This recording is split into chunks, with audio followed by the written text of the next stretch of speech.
Welcome back. Thanks so much for joining us. We're talking with Jeff Crockett. Jeff is the new mayor here in Harrison, Arkansas, and you hit the ground running. I sure did. It's been an exciting couple of weeks. Now, your approach to the mayor's position is probably not like some would have wanted you to approach it. I would say Possibly not. Possibly not. And you approach it, and I think I understand this from hearing reports and different people have been talking about, that you approach it from a business standpoint and from an economic standpoint. Pretty much. Pretty much. Yep. I look at whether things would be done that way in the business world versus the way they're doing it there. That's caused a few problems here and there with the existing staff and employees that want to do it the same old way, and I think that's not always best. Not always best, and I think we owe our taxpayers a little more accountability than what has been provided to them in the past.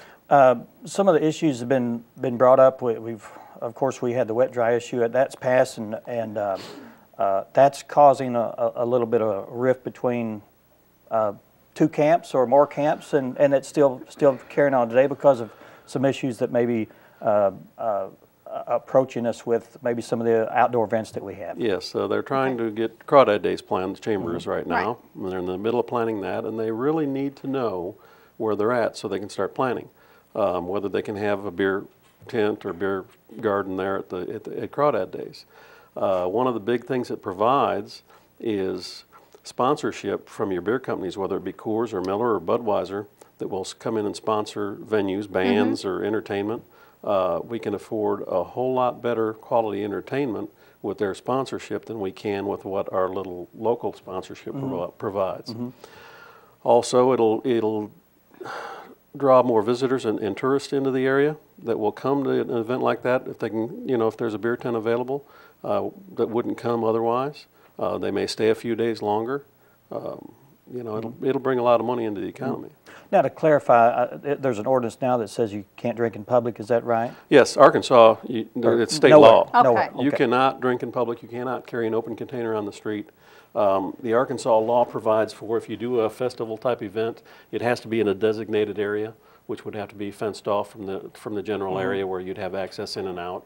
The police department, we've talked to the chief. Chief Murphy is from a community outside of Dallas that went wet while he was on that force. So he's got a lot of experience in that area.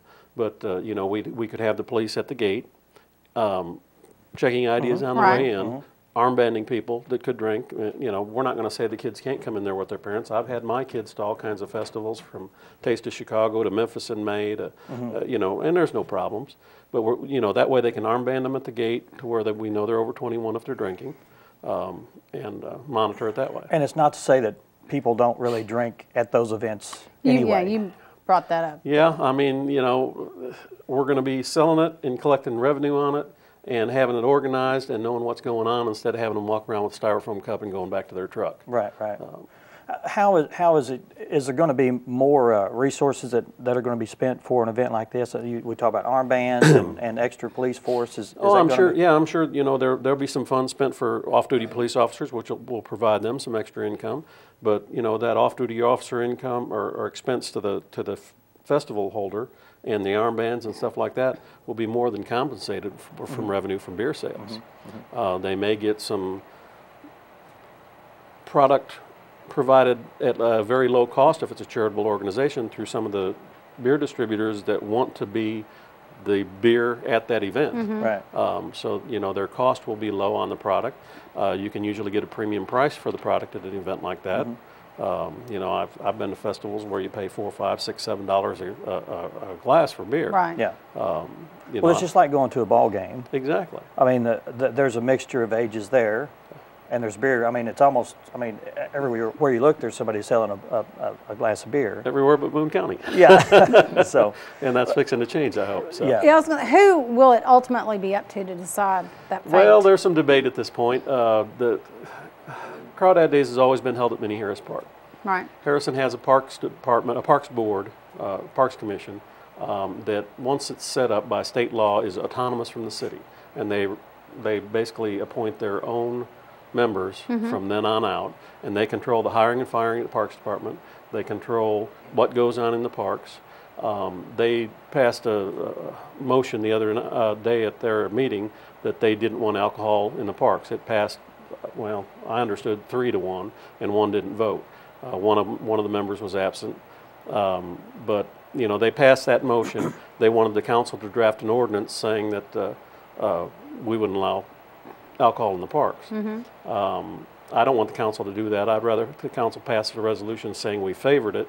The state law says that once you set up that department, it controls parks. The city at that point has nothing to do with it. So they really could, I guess, say we can't have any alcohol in parks as a parks board. But Minnie Harris Park is kind of a gray area because the Parks Department doesn't maintain it, the city does. I don't know where that started or when it started, but we have a Parks Department. They claim it's their park, but they don't maintain it. I see. So, you know, but anyway, that's something that needs to be figured out. And, you know, I think there's a lot of money to be made for both the chamber, and the chamber has talked about maybe getting a charitable organization to run the beer garden part of it on a split type basis. Going through some growing pains. Yeah. And that's what's going to happen when you adopt new change and new directions. Well, and I think people knew even before the race actually happened, you were a progressive type person, and that's probably, if you won, that's where that's the direction you would take us. So. And I understand, you know, I'm not going to make everybody happy in any decision I make. I'm not going to make everybody happy. But I'm going to do what I feel is right for Harrison. And 4 years from now, if they don't like it, they can elect somebody else to do the job. So for the first 18, 19 days that you've been in office, has it been a learning experience? It's been a learning experience. I've enjoyed it. There's been some things come up that I was kind of surprised at, but the way things have been handled at the city at the past, it need to be changed. Now, Frank Gelinas has retired. Yes. Well, he's going, his last day, I think, is January 31st. Okay. So have you... We're interviewing. I've had several very good applicants. One I interviewed yesterday was a 13-year public works director at Bentonville that left Bentonville to go into a private engineering firm, and then the economy tanked in northwest Arkansas, so he's looking to get back to work at something a little more productive for him. And another one is a young fellow that's from Harrison that went to high school here and went away and went to college, and he's with a consulting engineering firm over in Springdale, Fayetteville area now that does consulting engineering for all kinds of communities, including Harrison, on their water and sewer and streets. And so. Now you had some issues you want to talk about. You talked in your campaign about gray water issues. Is that going to be addressed too? Brown water issues, or brown water, rusty water in the pipes in the neighborhoods. Yes, very much so. We have a neighborhood up above the junior high that's pretty bad shape. They're doing some work right now on some of the lines up there. Which would be this area. Yeah. We've got some gray water, or some brown water, rusty water here. And those things need to be fixed before we start extending lines outside of the city. You know, we need to take care of the taxpayers that are here first, the ones that have been paying a water bill monthly for 40 years, before we start taking care of, you know, stuff outside of the city limits. We're going to have a budget next year? We'll have a budget next year. Okay.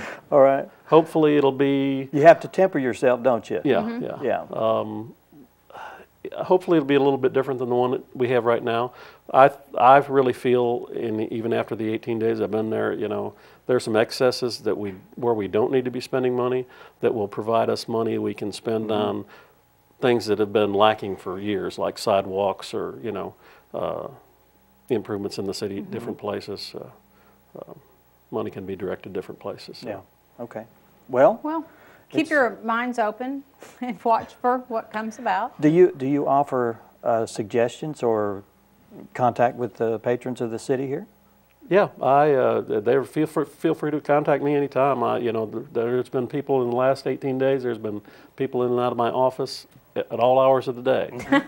It's been exciting. I bet it has. Yeah. A lot of neat ideas come forth, and a lot of people are happy to have somebody to listen to them and their problems. We've got an issue that just came up. The college wants to run a street into a neighborhood over here, and there's a planning commission meeting January 25th that the neighbors are really concerned with. So they're concerned with the extra traffic coming into their neighborhood. So that ought to be an interesting meeting. You'll be busy. You will. I'm sure this term will be really busy. You bet. You bet. Well, Jeff, thanks so much for dropping by. I know you've got a busy schedule, and it's always nice to see you here on the show and to... And we hope you'll keep coming back and keeping us up to date on what's going on. I appreciate you having me. We'll invite you back even when there's no controversy. No problem. All right. I appreciate Thanks, that. Jeff, so Thanks. much. All right. Thank you. Up next, we have Layne Ragsdale with CORE All up right. next.